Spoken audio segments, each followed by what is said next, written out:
मैं dummy student हूँ तो आइडिया नहीं पड़ता हम लोग को क्या कब ये भी 4 दिन पहले की इंग्लिश अभी एकदम से याद आया है। अच्छा, अभी आपको याद आया कि आपको इंग्लिश भी पढ़नी है? हाँ जी। Not a problem at all. तो आपको अपनी बुक्स के पोम के नाम तो पता है, राइट? इतना तो पता है? नहीं, मैंने अभी जस्ट देखा, एक पढ़ी थी मैंने।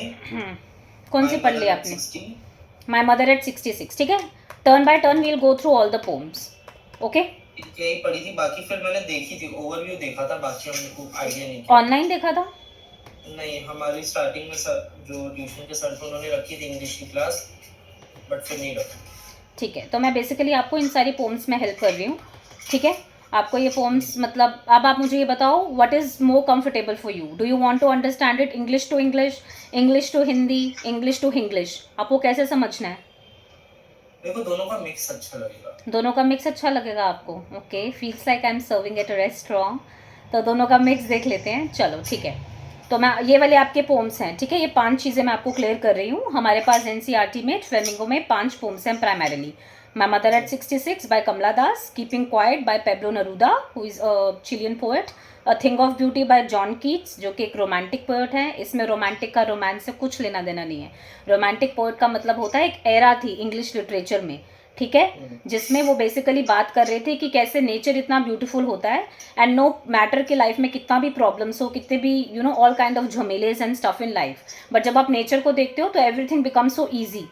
ओके, सो ये इसका मेन आइडिया है इस पोम का। और road side stand is by Robert Frost. अगर आप सीबीएसई के स्टूडेंट हैं तो आपने रोड नॉट टेकन पढ़ी होगी poem by Robert Frost, right? आपने 9th क्लास में पढ़ा होगा वो पोम। और रोड नॉट टेकन वही वाले राइटर हैं इनके भी। और रोड साइड स्टैंड जो कि बेसिकली एक पोम है, वो रिवॉल्व करती है एक अमीर लोगों के हिसाब से दुनिया को देखने का नज़रिया, और जो लोग जो प्रिविलेज्ड नहीं है, जिनके पास इतने रिसोर्सेज नहीं है, वो दुनिया को कैसे देखते हैं। And aunt Jennifer tiger is basically a poem which is talking about the theme of feminism. Okay, कि एक मैरिज के बाद एक लेडी जो अपनी लाइफ में कुछ क्रिएटिव करना चाहती है, जो बहुत एम्बिशियस है, बट वो कर नहीं पा रही बिकॉज वो अपनी शादी में बहुत ज़्यादा सफोकेटेड फील करती हैं, तो वो टाइगर्स को स्टिच करती हैं कपड़े के ऊपर, और स्टिच करके वो अपनी जितनी भी क्रिएटिविटी है उसको वो दिखाने की कोशिश करती है। ये तो हुई मोटी मोटी बात, ठीक है। अब आते हैं मैं मदर एट 66 पे, ठीक है। This is the very first poem. हो सकता है मैं थोड़ी फास्ट हूँ क्योंकि आजकल मैं सब बच्चों की क्लासेस ले रही हूँ। मैं वैसे अपना बता देती हूँ, professionally I am a writer and I am an IELTS coach. मैंने सीबीएसई 4-5 साल पढ़ाया है, उसके बाद मैं इंटरनेशनल करिकुलम में मूव कर गई हूँ, ठीक है।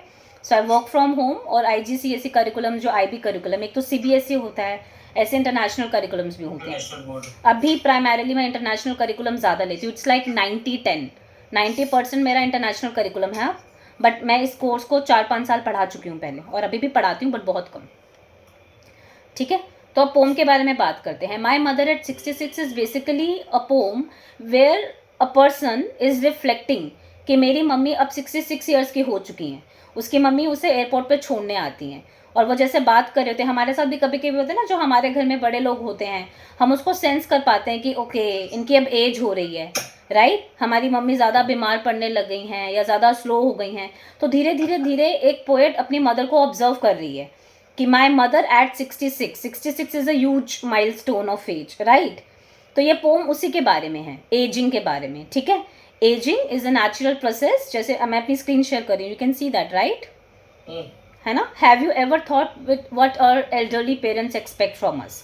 सो ये एक रियल इंसिडेंट है। कमला दास अपनी लाइफ का एक एक्सपीरियंस शेयर करी है हमारे साथ कि अपनी मम्मा को एज होते हुए देखते वक्त उसके माइंड में कैसे इमोशंस आ रहे हैं, ओके।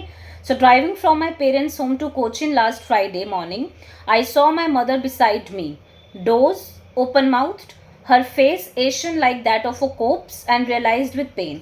आपने फिगर ऑफ स्पीचेस पढ़े हैं कभी? सिमिलीज क्या होता है, मेटाफर क्या होता है? हाँ, मतलब याद करने पड़ेंगे क्योंकि 11th में मेरे एग्जाम ऐसे हुए थे कि मत ही पूछो, डायरेक्ट मार्क्स चढ़ाते। अच्छा अच्छा, ठीक है। तो अब याद नहीं, 10th में मैंने किया था, मेरे को लाइनिंग स्कीम याद है कैसे निकालते हैं, बाकी इतना याद नहीं है। तो बेसिकली जब हम लाइक और एज करके कंपेयर करते हैं तो उसको हम सिमिली बोलते हैं।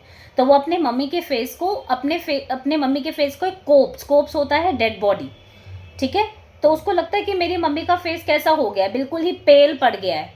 तो वो अपनी मम्मी को बहुत पास से देखती है और उसको एकदम से ये रियलाइजेशन स्टक होते है कि ओके मेरी मम्मी बहुत एज हो चुकी है इनकी, that she was as old as she looked, but soon put that thought away. And अब उसको लगा कि ये वाली थॉट बहुत पेनफुल होती है ना, हम अपने पेरेंट्स को कितना प्यार करते हैं, हम नहीं सोचना चाहते कि उनको क्या हो जाएगा, we don't want to think about that, right.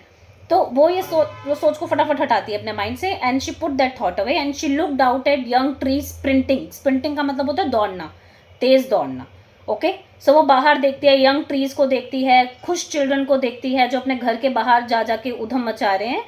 But after the airport security check, standing a few yards away, I looked again at हर।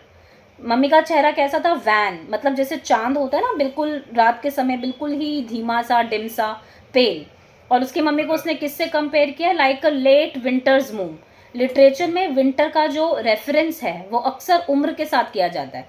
जब हम ऐसे बोलते हैं कोई अपने विंटर ईयर्स में है, तो हम ये बोलने की कोशिश करते हैं कि वो इंसान अपने उम्र के आखिरी पड़ाव पर है, ठीक है।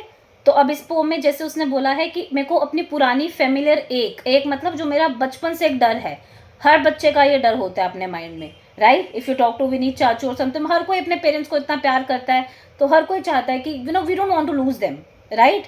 But at the same time हमको ये भी पता है कि ये प्रकृति का नियम है, anybody who is born is going to die, okay.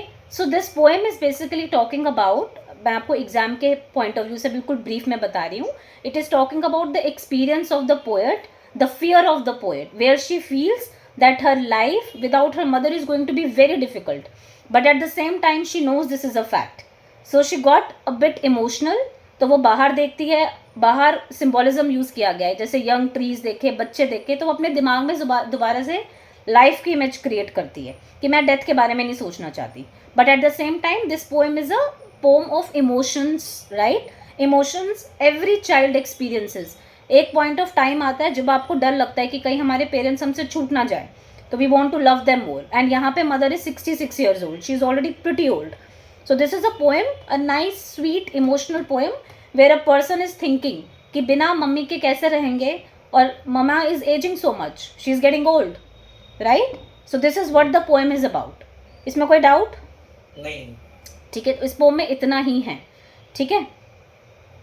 अब अगली पोम हम देखते हैं, आई डोंट थिंक इस पूरे पीडीएफ में सारी हैं, तो अब हम दूसरे पीडीएफ में चलेंगे, मैं उसको अभी ओपन करती हूँ, ठीक है।